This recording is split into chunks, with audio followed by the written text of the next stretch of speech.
Soal nomor 2. Bagaimana Anda dapat menghasilkan suatu kerangka berpikir berdasarkan komponen dasar yang dibutuhkan dalam menyusun tinjauan pustaka? Nah, komponen dasar menyusun tinjauan pustaka itu kan ada 4. Ya, jadi yang pertama deskripsi publikasi. Deskripsi publikasi itu dilakukan dengan mengambil dari literatur dan dibuat dengan gaya bahasa sendiri, bukan dijiplak atau menyalain langsung. Menggunakan bahasa Indonesia yang baku, baik, dan benar.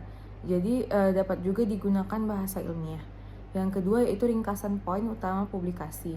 Seperti dari komponennya, yaitu hanya poin-poin penting atau ide-ide utama dari literatur yang digunakan.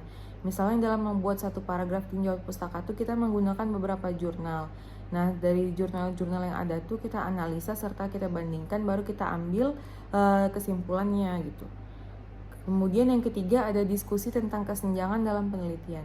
Di sini jangan sampai rumusan masalah sudah terjawab sebelum diteliti. Nah, bahas teori yang dapat menjawab pertanyaan kita, menjawab masalah kita. Lihat bagaimana penelitian terdahulu atau yang sudah pernah dilakukan. Penelitian kita juga seperti apa untuk menjawab penelitian tersebut.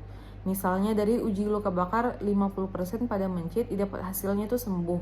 Nah, pada kelinci itu tidak sembuh, namun pada penelitian terdahulu yang uji pada kelinci itu sembuh. Nah, kita evaluasi dulu metode yang kita gunakan, jangan sampai ada perbedaan hasil yang salah gitu. Yang keempat yaitu evaluasi kontribusi publikasi terhadap topik tersebut. Nah, di evaluasi ini kita mengevaluasi apakah subjek kita pernah digunakan pada penelitian sebelumnya. Nah, kalau pernah, cari perbedaan yang dapat digunakan. Misalnya variabel kontrolnya, atau variabel terikatnya, atau kontrol positifnya, atau kontrol negatifnya, atau kita mengubah topiknya gitu. Kemudian dilakukan pengujian lagi. Nah, misalnya kita melakukan penelitian mengenai efek suatu tanaman A sebagai obat diabetes untuk orang dewasa. Nah, rupanya penelitian ini sudah pernah dilakukan, jadi kita dapat mencari kesenjangan atau perbedaan dengan penelitian yang pernah dilakukan tersebut.